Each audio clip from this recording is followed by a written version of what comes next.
Let's talk about Hamad International Airport in Doha, Qatar. Have you seen this bear before? This bronze bear is called Lamp Bear because they had enough creativity for its design but not for its name, and it's one of the icons of the world's best airport according to the Skytrax World Airport Awards.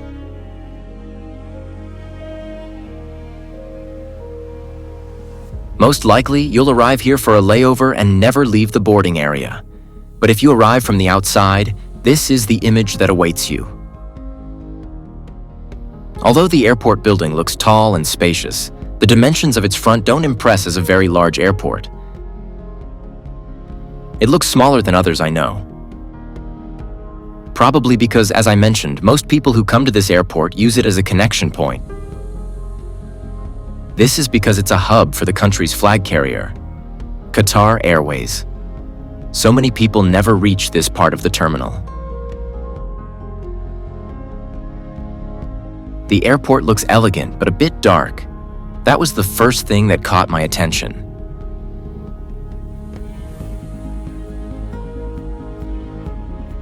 And this pattern is repeated throughout almost the entire building, where very little natural light is seen and many enclosed spaces with artificial light.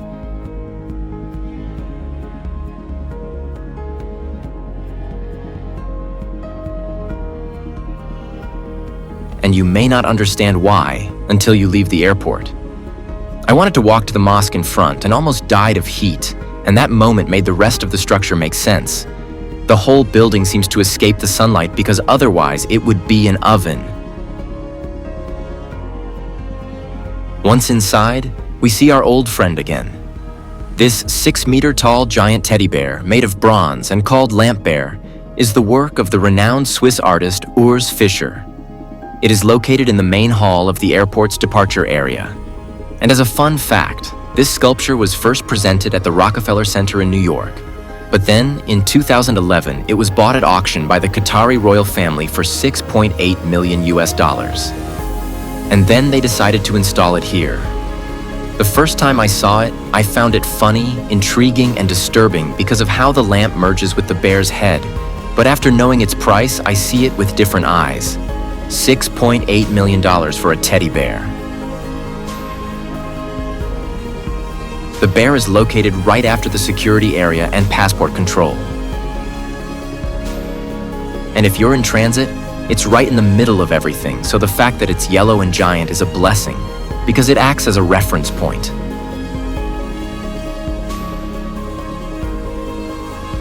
Something interesting to consider is that if you want to take a shower after a long trip, behind the bear, on its right side, you can go up to an exquisite spa, which gives you access to a shower or even a pool. For a fee, of course.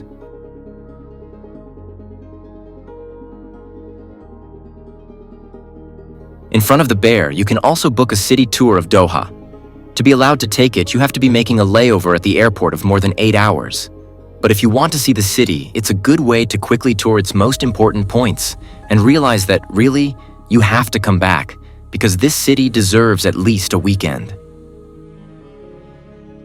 I took it once, and I felt like I only scratched the surface of what can be known here.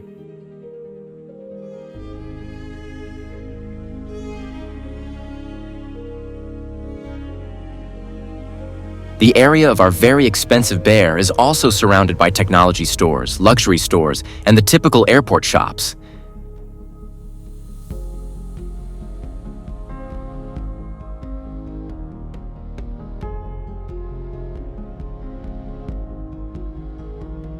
And what airport could be the best in the world without a metro train?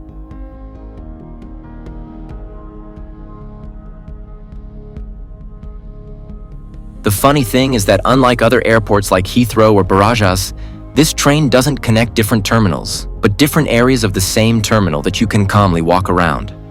Just follow the corridor that goes under the metro.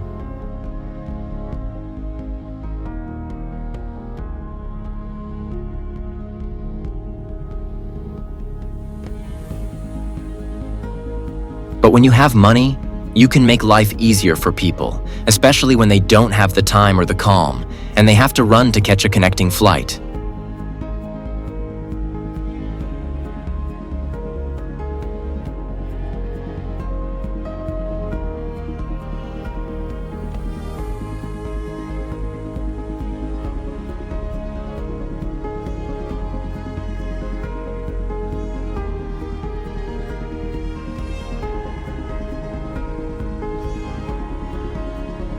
It also has these play areas for children, which look definitely more luxurious than those we can see in other airports.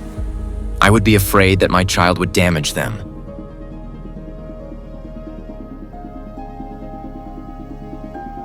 We don't have a giant bear on the other side of the airport, but we have this other visible landmark.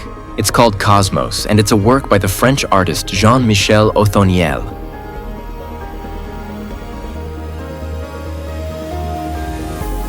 And through a globe made of multiple golden lines, it seeks to represent the routes of travelers around the world.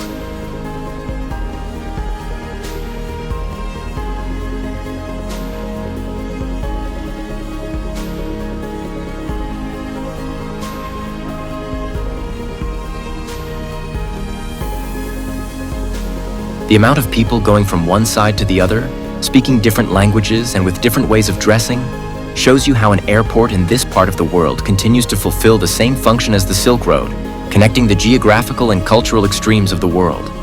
And that in itself is an experience. But one of the newest things about this airport is yet to come, and I'll show it to you now. The Orchard.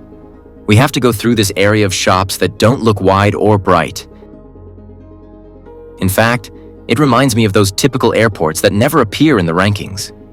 But it's because this space connects two areas of the terminal. So be patient. In a short walk, we'll see a light at the end of the tunnel. And as it couldn't be otherwise in Qatar, that light has the Louis Vuitton logo.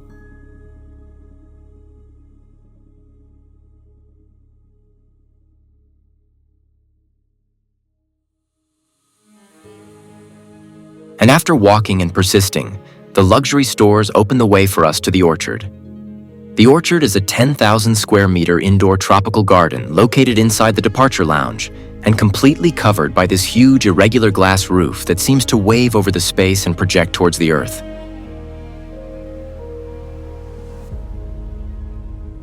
This area is part of an expansion of the airport, with which they sought to double its annual passenger capacity, going from 29 million to 59 million. Obviously, moderation and slow growth are something for other parts of the world. And it seems like they needed the expansion. In 2023, they transported almost 46 million passengers.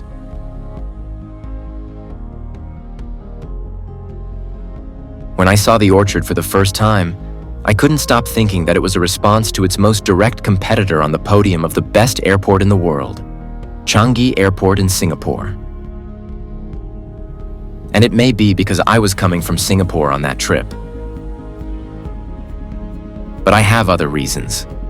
Since 2013, Changi has won all the awards for being the best airport in the world until 2021 and 2022. When the Hamad Airport snatched it away.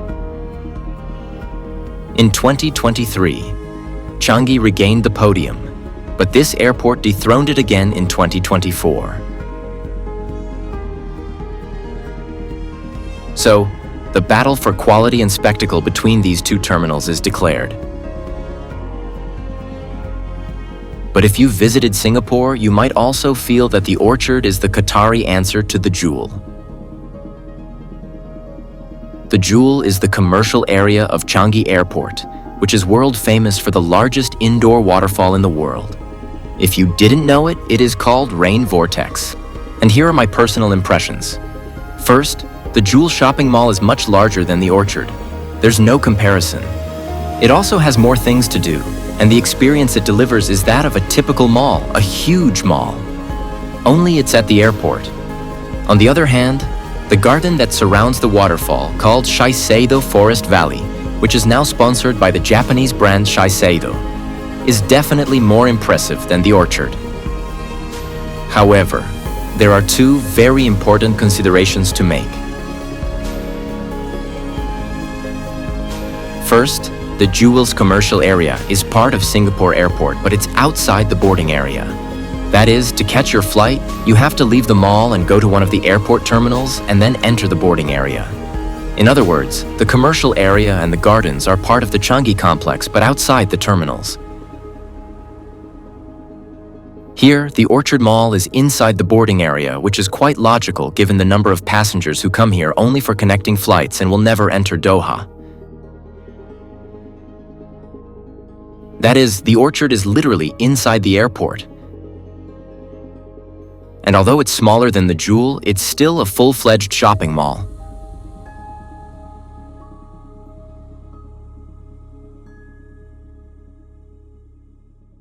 And the other thing has to do with what a tropical garden implies in this part of the world. If the roof of Singapore Airport collapses, the area's climatic conditions make it highly likely that all the vegetation in its forest valley will survive.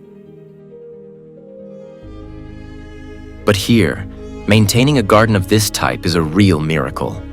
And that becomes much clearer if you stick your nose out into the city of Doha and feel the sun and dryness on your skin. We're in the middle of a hostile desert. For me, the Orchard is a worthy contender. And if it doesn't make it deserving of an award, at least it will give airport passengers a good time. If your layover is long enough and you can't or don't get to go out and see Doha, the Orchard is the ideal place to come and spend time. Once here, you can enjoy the space, walking along these walkways that snake over the garden and allow you to contemplate it from above, as well as the shopping center surrounding it.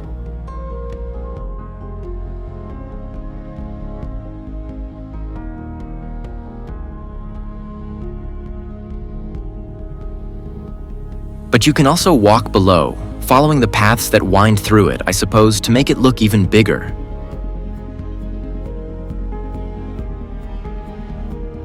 Here you can also see how these humidifiers try to cool the environment and maintain the garden,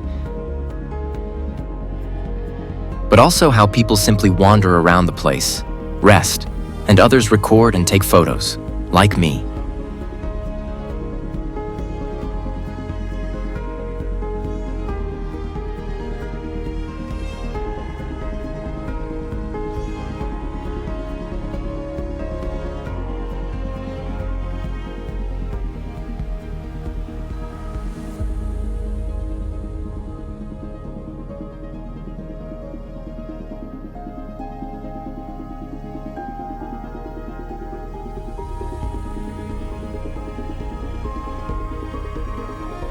There are also spaces within the enclosure that invite peace, like this waterfall that makes you think you're anywhere but inside an airport.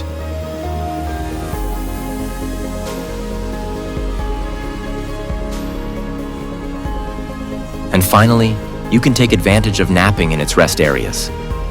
I think we've all napped in an airport departure lounge, but how many times have you had the opportunity to do so in the middle of a tropical garden?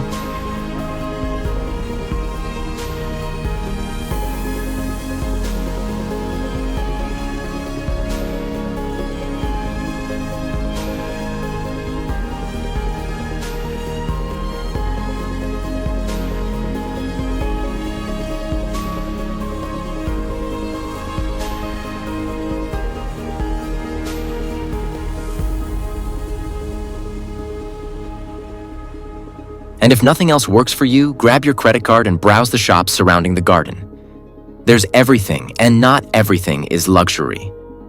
There are different types of stores, and there are also places to eat. A curious fact is that I feel like they have a lot of salespeople per square meter because at least when I went, the stores were almost empty, and the salespeople almost pounced on me. They were all very kind, but a bit desperate.